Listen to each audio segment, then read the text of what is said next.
Hello friends, आप कैसे हैं। बीएससी सेकेंड ईयर के बच्चों का भगवती पीजी ऑनलाइन क्लासेस में स्वागत है। देखिए स्टूडेंट्स, हमारा जो यूनिट नंबर 5 और फोर्थ यूनिट ये इलेक्ट्रोकेमिस्ट्री है, यानी विद्युत रसायन है। दोनों यूनिट जो है हम जो है विद्युत रसायन, तो फोर्थ यूनिट तो हम जो है ऑफलाइन में पढ़ चुके हैं, जिसके बारे में हमने पूर्व के आपको ऑफलाइन और ऑनलाइन वीडियो में भी हमने आपको इन टॉपिकों के बारे में शॉर्ट में समझा दिया। इसके अंदर जो मेन रूप से हमने फैराडे का प्रथम नियम, द्वितीय नियम आपका ये हमने आपको पढ़ाए थे। इसके अंदर जो है कोलराउस का नियम, आपका कई टॉपिक हमने बहुत ही जो महत्वपूर्ण थे उनको आपको फिर से दोहरान के रूप में हमने बता दिया। विद्युत रसायन जो फोर्थ यूनिट है उसके अंदर।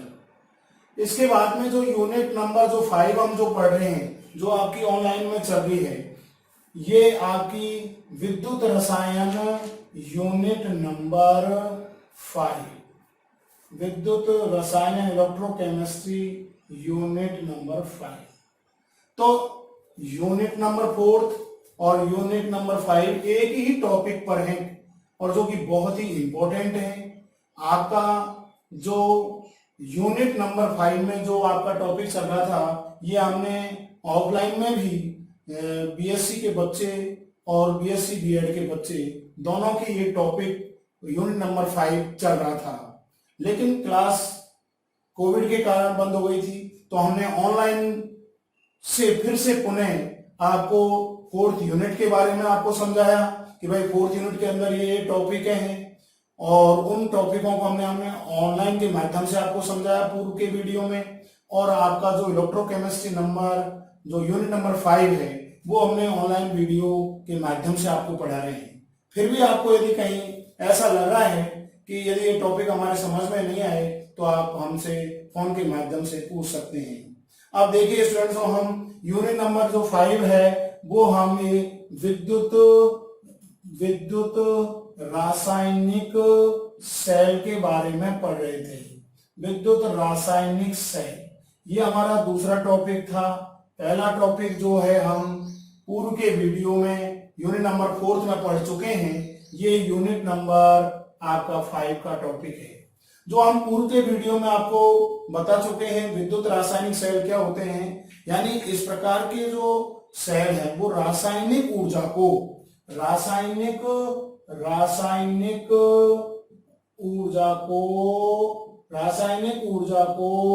विद्युत ऊर्जा में रूपांतरित कर देते हैं।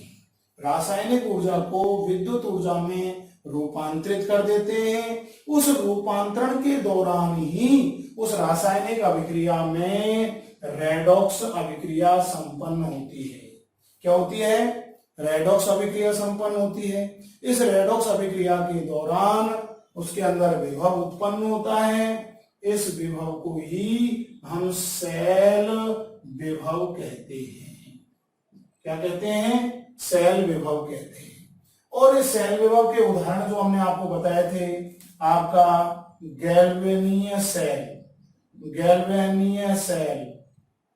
आपका डेनियल सेल, प्राथमिक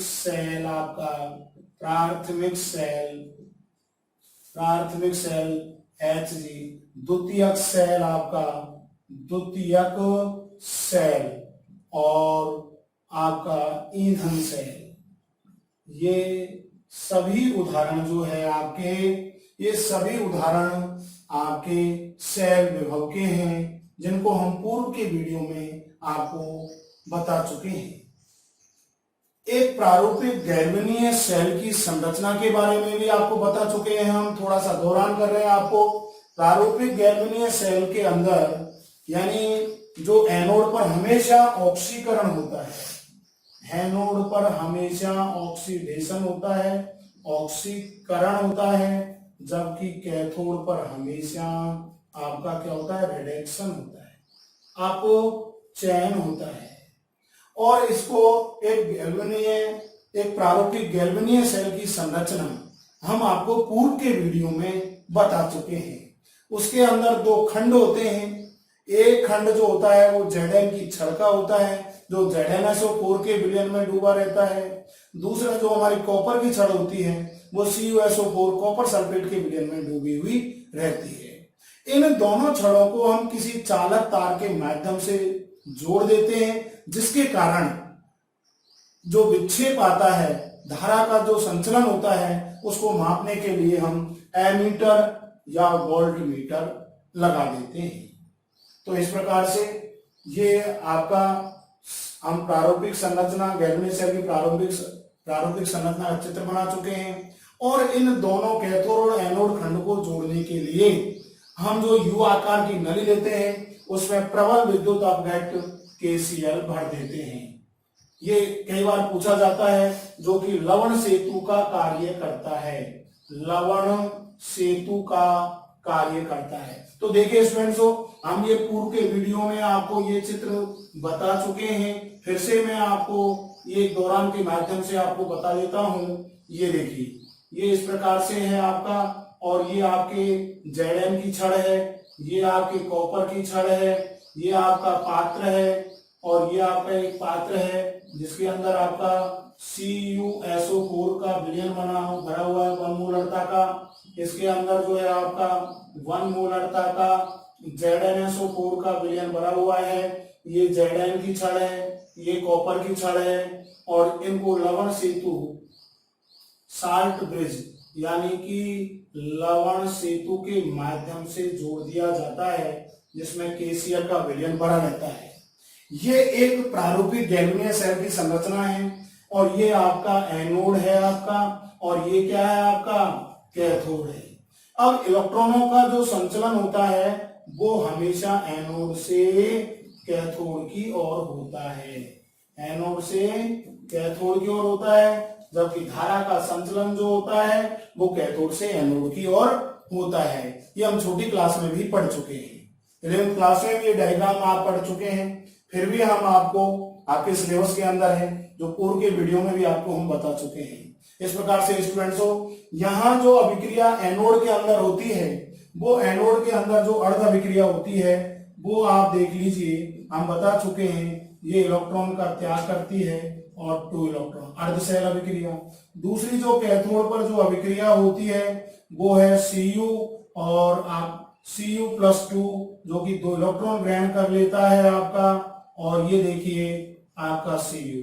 और इस प्रकार से संपूर्ण सेल अभिक्रिया जो है वो आपकी Zn, Cu+2 और Zn+2 और Cu, ये हो गई संपूर्ण सेल अभिक्रिया, संपूर्ण सेल अभिक्रिया, संपूर्ण सेल अभिक्रिया। तो देखिए स्टूडेंट्सो, यहाँ Zn से Zn+2 जो बन रहा है, धन संयोजकता में वृद्धि हो रही है, जिसे ऑक्सीकरण अभिक्रिया कहते हैं। यहाँ +2 से यहाँ 0 हो रहा है, ये 0 से +2, यहाँ +2 से 0। तो ये तो हो गया आपका ऑक्सीकरण यानी ऑक्सीडेशन, ये आपका ऑक्सीकरण हो गया, और ये आपका अपचयन हो गया।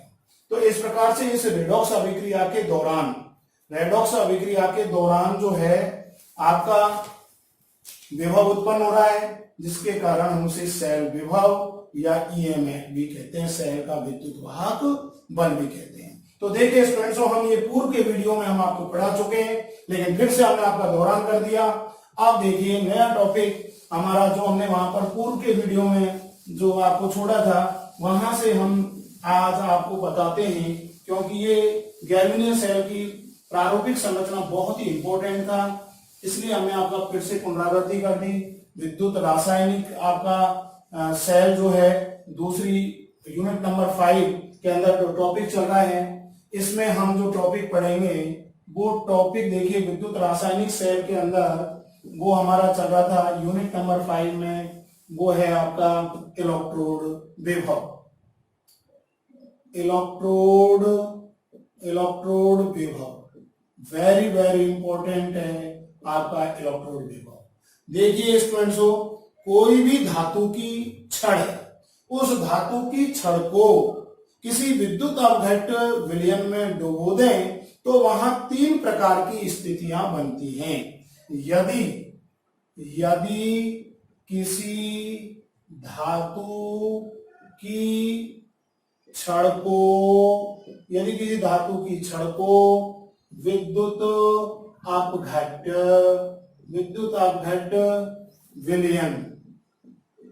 विलयन में डुबोकर रख देते हैं तो 3 स्थितियां बनती हैं।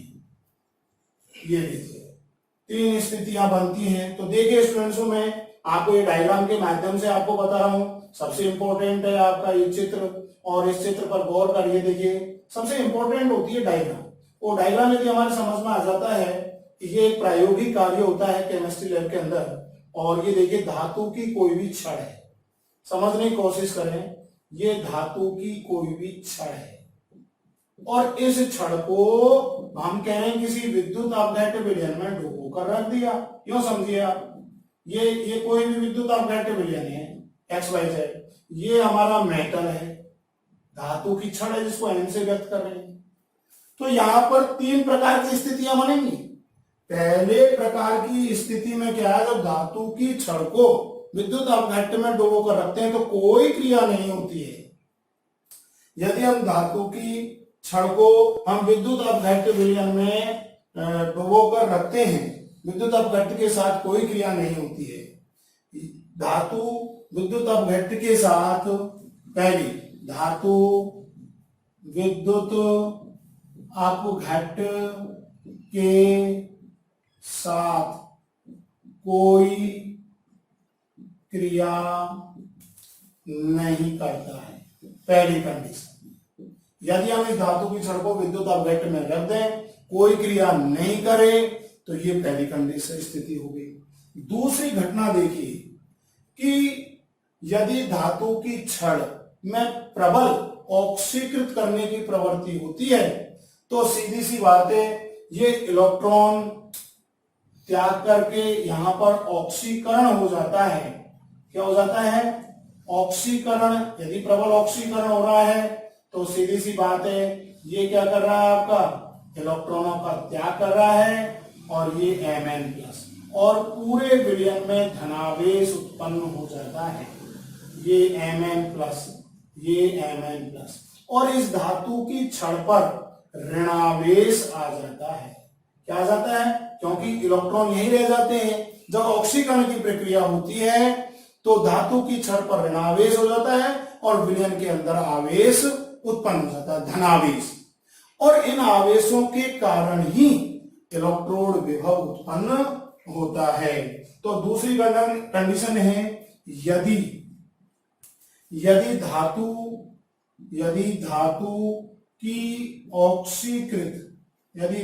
की ऑक्सीकृत होने की प्रवृत्ति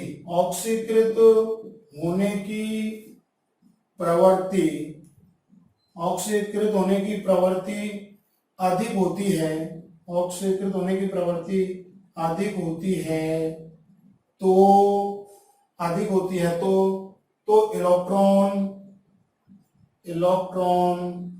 छड़ पर अर्थात छड़ पर ऋणावेश हो जाता है,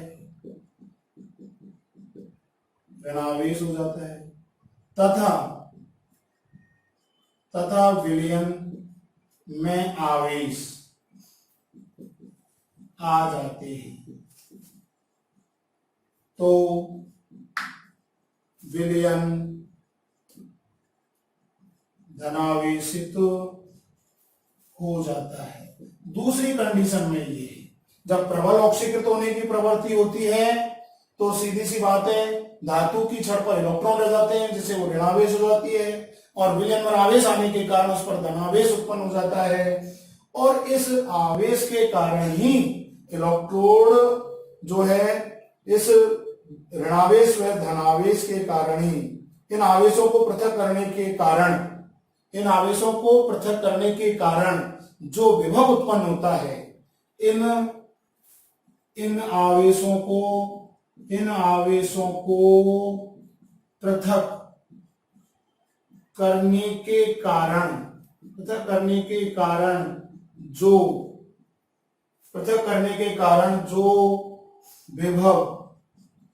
विभव उत्पन्न होता है वह इलेक्ट्रोड विभव कहलाता है। वह आपका क्या कहलाता है? इलेक्ट्रोड विभव कहलाता है। तो देखिए स्टूडेंट्स, तो फिर समझने की कोशिश करें आप, कोई जल्दीबाजी नहीं है। हमारा टॉपिक जो है इलेक्ट्रोड विभव बहुत इंपॉर्टेंट है, शॉर्ट नोट्स के रूप में आता है इलेक्ट्रोड विभव। तो इलेक्ट्रोड विभव वास्तव में क्या होता है? यदि किसी धातु की छड़ को किसी विद्युत अपघट्ट विलयन में डुबो कर रखते हैं तो वहां तीन प्रकार की स्थितियां बन जाती हैं। पहली स्थिति, धातु जो है विद्युत अपघट्ट के साथ कोई क्रिया नहीं कर रहा। विद्युत अपघट्ट शब्द से आप कंफ्यूज नहीं हो, हमने कोई ऐसा विलयन लिया जो आसानी से विद्युत प्रवाहित करने पर वो अपघटित हो जाए, टूट जाए धनावेश और ऋणावेश में, वो विद्युत अपघट्ट कहलाता है। और यदि हम छड़ को रख देते हैं तो वो विद्युत अपघट्ट कोई प्रकार की क्रिया नहीं करता है। तो इस प्रकार से पहली कंडीशन तो ये हो गई। दूसरी कंडीशन में कह रहे हैं भाई यदि धातु की ऑक्सीकृत होने की प्रवृत्ति सबसे अधिक हो, यानी इलेक्ट्रॉन त्यागने की प्रवृत्ति सबसे अधिक हो, तो इलेक्ट्रॉन छड़ पर अर्थात छड़ पर ऋणावेश रह जाए, क्योंकि इलेक्ट्रॉन जो है छड़ पर रह जाते हैं तथा विलयन में आवेश आ जाते हैं तो विलयन धनावेशित हो जाता है। तो छड़ पर क्या हो गया? ऋणावेश। विलयन में क्या हो गया? धनावेश। इन आवेशों को पृथक करने के कारण जो विभव उत्पन्न होता है वह आपका इलेक्ट्रोड विभव कहलाता है। तीसरी कंडीशन देखिए स्टूडेंट्सों, वो बहुत ही इंपॉर्टेंट है। यदि मान लीजिए यदि धातु की अपचयित होने की प्रवृत्ति अधिक होती है, देखिए स्टूडेंट्सों सेम इसी के आधार पर आपको नोट्स बनाने हैं। मैंने तीसरी कंडीशन में कह रहा हूं यदि इसके जस्ट विपरीत बोल दीजिए, यानी ऑक्सीकरण के विपरीत कौन होगा? अपचयन होगा। यदि अपचयन करने की प्रवृत्ति अधिक होती है तो छड़ पर धनावेश उत्पन्न हो जाता है तथा विलयन में क्या आ जाता है? ऋणावेश, यानी इलेक्ट्रॉन आ जाते हैं। इन आवेशों को पृथक करने के कारण जो विभव उत्पन्न होता है उसे हम इलेक्ट्रोड विभव कहते हैं। तो देखिए अब जस्ट हम इस अभिक्रिया को क्या कर देंगे? ये देखिए आपका Mn+, अब ये इलेक्ट्रॉन क्या कर रहा है? ग्रहण कर रहा है। यहां ये इलेक्ट्रॉन क्या कर रहा था?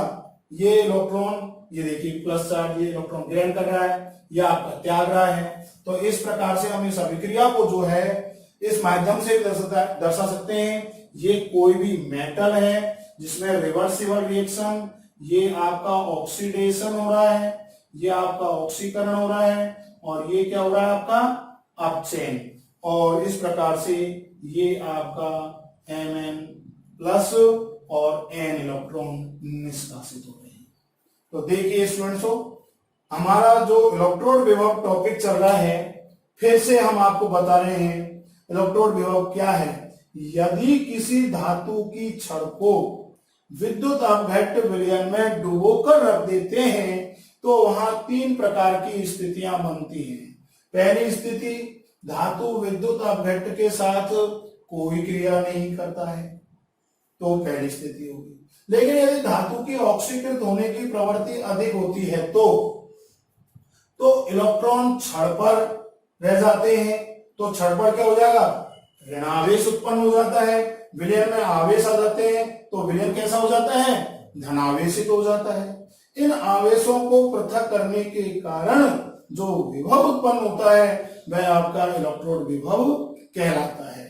दूसरी बात, तीसरी कंडीशन देखिए स्टूडेंट्सों, इसके जस्ट विपरीत, यानी ऑक्सीकरण के विपरीत, इसके जो विपरीत जो होता है वो है आपका अपचयन। यदि अपचयित होने की प्रवृत्ति अधिक होती है तो सीधी सी बात है धातु की छड़ पर ऋणावेश हो जाता है तथा विलयन पर धातु की छड़ पर धनावेश आ जाता है तथा विलयन पर ऋणावेश आ जाता है। और इन आवेशों को पृथक करने के कारण जो विभव उत्पन्न होता है उसे हम इलेक्ट्रोड विभव कहते हैं। हमने रिएक्शन के माध्यम में भी आपको समझा दिया है। ऑक्सीकरण हो रहा है, धातु पर आवेश आ गया।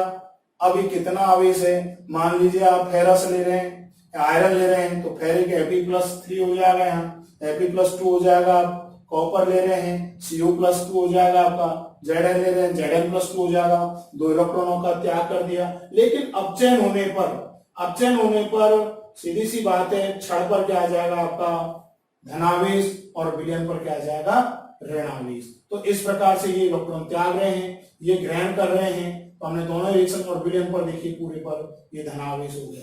तो इस प्रकार से ये हमारा जो दूसरा टॉपिक यूनिट नंबर 5 इलेक्ट्रोकेमिस्ट्री के अंदर, पहला हमने विद्युत रासायनिक सेल के गैल्वेनिक सेल की प्रारूपिक संरचना आपको पढ़ाई स्टूडेंट्सों, और दूसरा हमारा सबसे इंपॉर्टेंट टॉपिक इलेक्ट्रोड विभव हम पढ़ा रहे थे। आप देखिए, ये इलेक्ट्रोड विभव के कारण इलेक्ट्रोड जो कैथोड और एनोड होते हैं, हम इसी कड़ी में आपको आगे बढ़ाते हैं कि ये देखिए आप, यदि मान लीजिए इलेक्ट्रोड विभव जो है आपका, इलेक्ट्रोड विभव आपका, यदि इलेक्ट्रोड विभव का मान 25 डिग्री सेल्सियस ताप पर, यदि इलेक्ट्रोड विभव का मान 25 डिग्री सेल्सियस यानी 298 केल्विन ताप व एक वायुमंडलीय दाब पर ज्ञात किया जाता है, एक वायुमंडलीय दाब पर ज्ञात किया जाता है, तो इसे मानक इलेक्ट्रोड विभव कहते हैं। बहुत इंपॉर्टेंट है, वेरी वेरी इंपॉर्टेंट है। तो देखिए, हम जो है अब एक परिभाषा पढ़ रहे हैं, बहुत इंपॉर्टेंट है, मानक इलेक्ट्रोड विभव। देखिए स्टूडेंट्सों, अभी हम इलेक्ट्रोड विभव पढ़ रहे हैं। अब ये स्टैंडर्ड मान हो गया, ये क्या हो गया स्टैंडर्ड मान हो गया। स्टैंडर्ड मान में यदि इलेक्ट्रोड विभव का मान, यदि इलेक्ट्रोड विभव का मान 25 डिग्री सेल्सियस यानी 298 केल्विन, 25 डिग्री सेल्सियस या 298 केल्विन ताप पर, 298 केल्विन ताप पर तथा एक वायुमंडलीय दाब यानी 1 ATM पर ज्ञात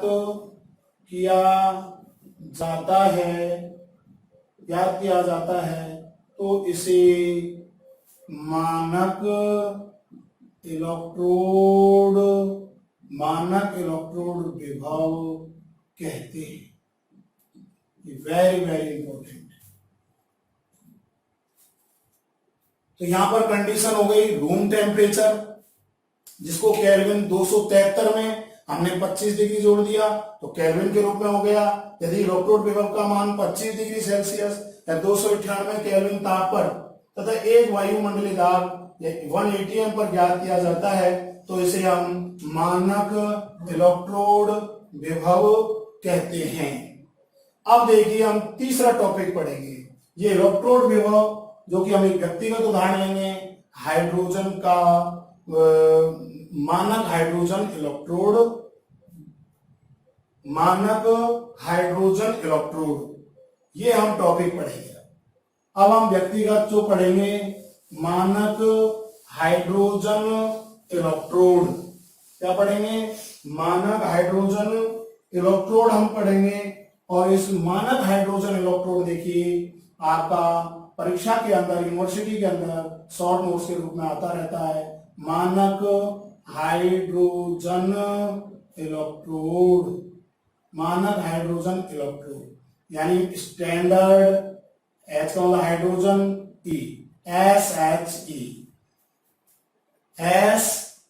स्टैंडर्ड हाइड्रोजन, H हो गया इलेक्ट्रोड, SHE के नाम से भी वो शॉर्ट नोट्स के रूप में आपको दे देता है यूनिवर्सिटी के अंदर। देखिए स्टूडेंट्स, ये टॉपिक वो हैं, आप 12th क्लास में भी तीसरा चैप्टर जो इलेक्ट्रोकेमिस्ट्री है उसमें आप इन चीजों को पढ़ के आए।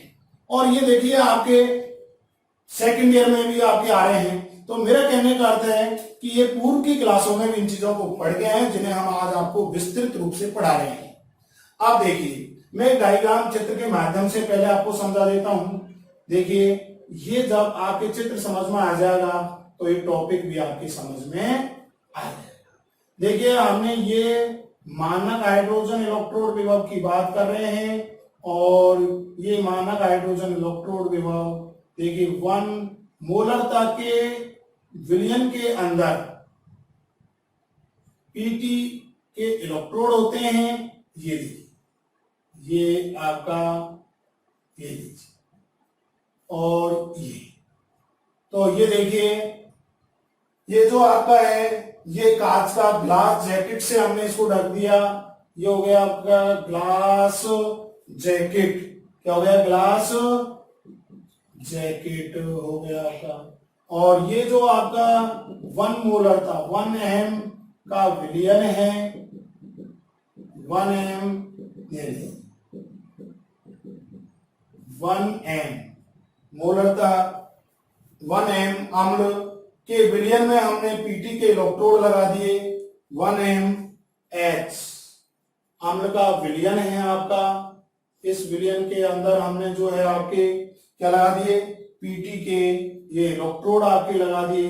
ये पीटी के आपके इलेक्ट्रोड हो गए, ये इलेक्ट्रोड हमने लगा दिया। और ये देखिए आपका हाइड्रोजन, यानी एक एटीएम दाब पर 1 एटीएम दाब पर, एक एटीएम दाब पर H2 गैस, शुद्ध H2 गैस। यहां पर शुद्ध लिखेंगे।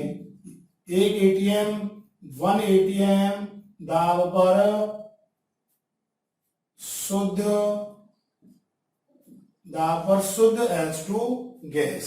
तो यह है मानक हाइड्रोजन इलेक्ट्रोड का चित्र। मानक हाइड्रोजन इलेक्ट्रोड, मानक हाइड्रोजन क्या हो गया आपका? Electrode SHE।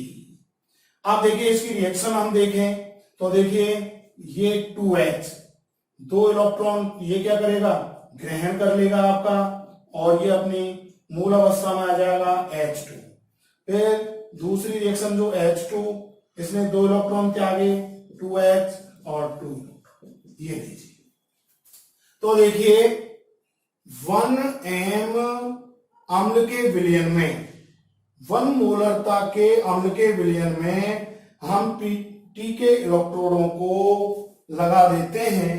पीटी के हमने इलेक्ट्रोडों को लगा देते हैं 1 मोलरता के विलयन के अंदर, और इसको कांच के ग्लास जैकेट से क्या कर देते हैं? ढक देते हैं।